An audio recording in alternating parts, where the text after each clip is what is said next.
Hi everyone, it's Julia. So today I'm going to be doing a do-it-yourself video on my channel because I wanted to make a new jewelry organizer for my home. I have a lot of dangly earrings, bracelets, necklaces and stuff like that, and I thought instead of storing them somewhere away where you can't see it, this is such a much more beautiful alternative because you can actually display all your jewelry. So I made this all myself. This is a wooden picture frame that I picked up for really cheap at a consignment store, and I repainted it and everything. So the frame was quite inexpensive. Then I've added here a special thing where you can hang all your dangly earrings. And then down here you've got some hooks where you can hang up your necklaces, bracelets, like watches I even have on here, and different things. So this is super convenient, and it's also a good way how to see all your pieces. I think it's a really nice way how to display it. And also when you're getting ready in the morning, you know, if you're putting on an outfit, sometimes it's easier to see all your jewelry in front of you, so you can kind of match it with an outfit, for example. Also, this would make an awesome gift. Imagine if you give this to someone at Christmas or for their birthday. I mean, I would love to get something like this. And I think I'm definitely going to be doing some more do-it-yourself videos on this channel because I love making something new, something really gorgeous out of something old. Let me know in the comments what other kind of do-it-yourself videos you want to see. Let's get started with this project. So here's some of the items that you're going to need to do this project. You're going to need a wooden frame with a backing, of course, fabric of your choice, chicken coop wire, some screw-in hooks, wire clippers and a measure, a hammer and some nails, spray paint and some glue. So I actually picked up this gorgeous frame at a consignment store. You could try consignment stores, you can also try flea markets, but you could use a brand new, like a store-bought frame if you want to as well. That would work. And yeah, I don't really know what I'm going to do with that picture, so I am first going to get rid of that. So I had to open up the backings. This was actually nailed in, so I'm using some pliers just to get that out of there.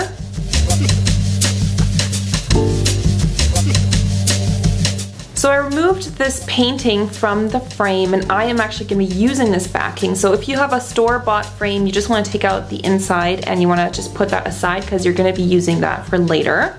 And since this was kind of a dusty old frame that I got at a consignment store, I actually had to dust off any dirt particles and stuff because I'm going to be painting it in a second. So I just want to make sure it's completely dust free and also completely dry. So before I go ahead and paint that, I'm going to measure the inside of that little insert piece because I'm going to be cutting some wire to size. So I want to make sure that I get the measurements right of how big I'm going to be cutting the wire. And I am actually going to be using chicken coop wire. You can pick this up at most hardware stores.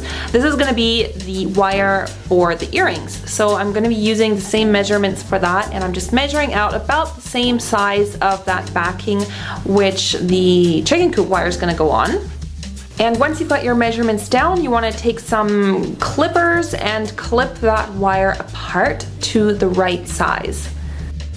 Okay, so I've gone ahead and cut the wire to size. It doesn't have to be perfect right now. This is just to get an approximation of about the size that you want for the backing. So you also want to flatten it out, so I'm just kind of trying to flatten it out a little bit. And now I'm going to go ahead and spray my frame with this chrome spray that I got at a hardware store. This is a silver color and it has a really nice metallic shine. You can do this in any color that you want, you know, gold, white, black, whatever. And I'm also going to be spraying the chicken coop wire. So you want to make sure that you do this outside in a well-ventilated area, and make sure you cover up the ground with, you know, some newspapers or something, just so you don't get any of the paint like on your floors where it's going to cause a ruckus. So I actually didn't get to film this simply because I just didn't want to get it on my camera, but basically all I did is just sprayed it and made sure to get all the edges and stuff. So that's what it should look like after you've spray painted it. And on the can it says to let it dry overnight, so that's probably the best thing to do. I actually just waited a couple hours and it was like totally fine, it was totally dry. But just make sure it's really dry before you move on to the next step. And I also sprayed the chicken coop wire. I mean, it's already a silver color, but it's kind of an ugly silver, and I wanted it to be the same chrome silver color as the frame, so that's why I went ahead and sprayed one side. I picked up this fabric by IKEA. And then I just kind of wanted to see where I wanted to place it, because like mine has these letters on it, so I wanted the writing to be straight, and I wanted to figure out what writing I wanted to have on it.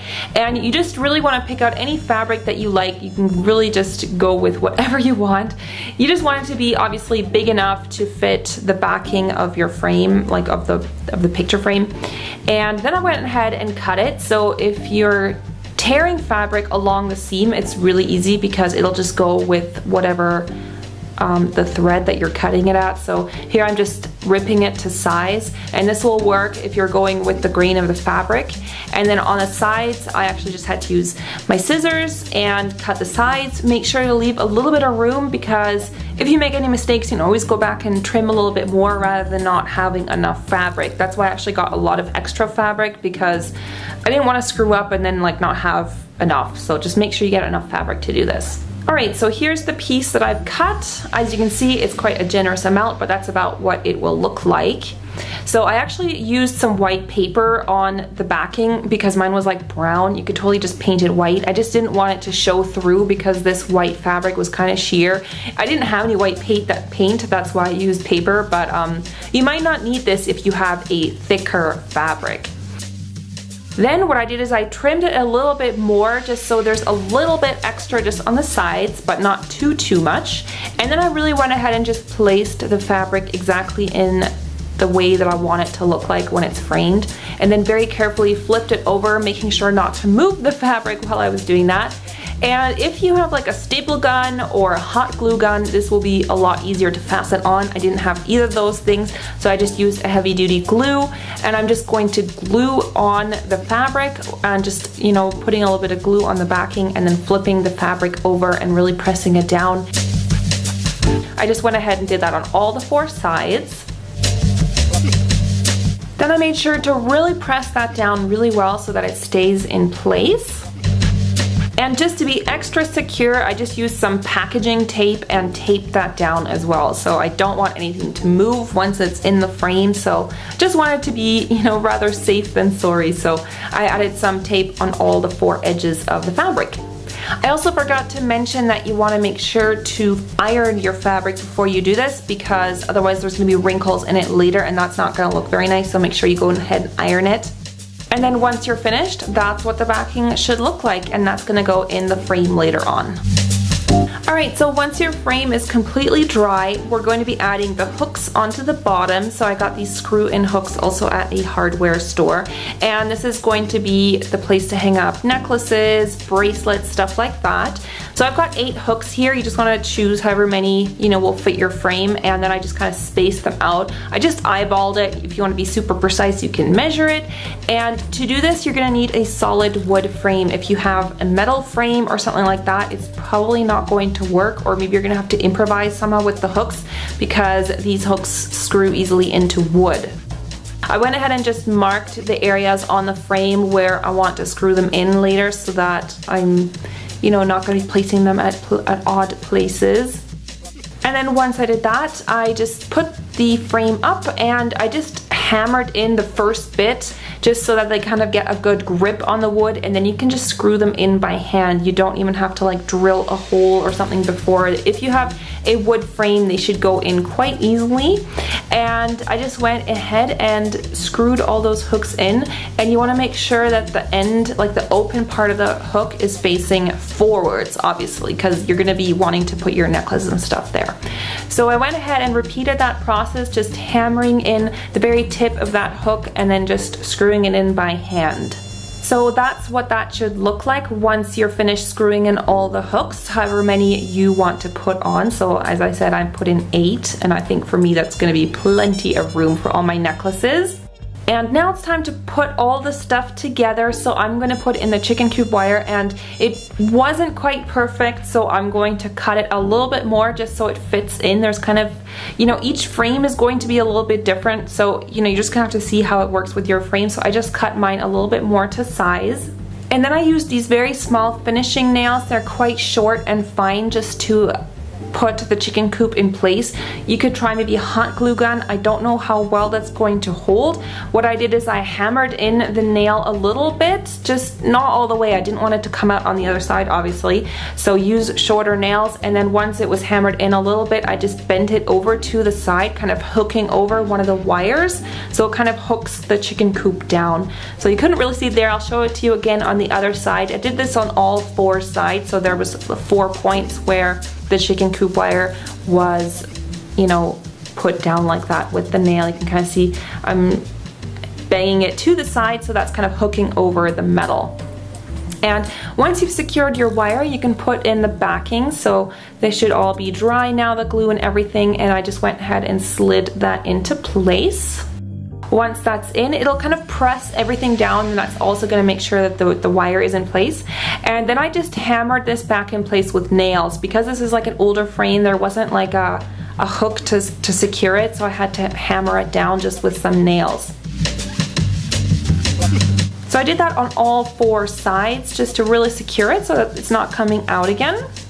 Then your masterpiece is finished. So that's what it should look like once you're all done. Doesn't that look awesome? I was pretty proud of myself at that point. So then it's ready to mount on your wall.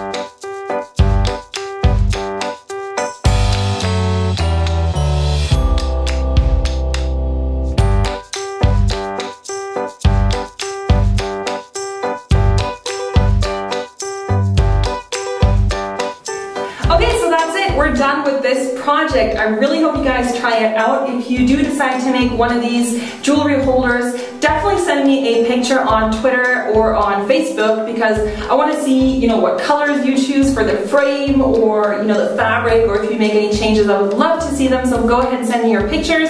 And yeah, if there's anything you want to see DIY, definitely let me know in the comments. And if you did enjoy this video and found it helpful, go ahead and rate it with a thumbs up. I would really appreciate that. And you can also leave your comments for suggestions and stuff like that, because I do get a lot of input from you guys that way, because you guys actually inspired me to make this DIY video. So thank you guys so much for watching, and I'll see you next time. Bye everyone!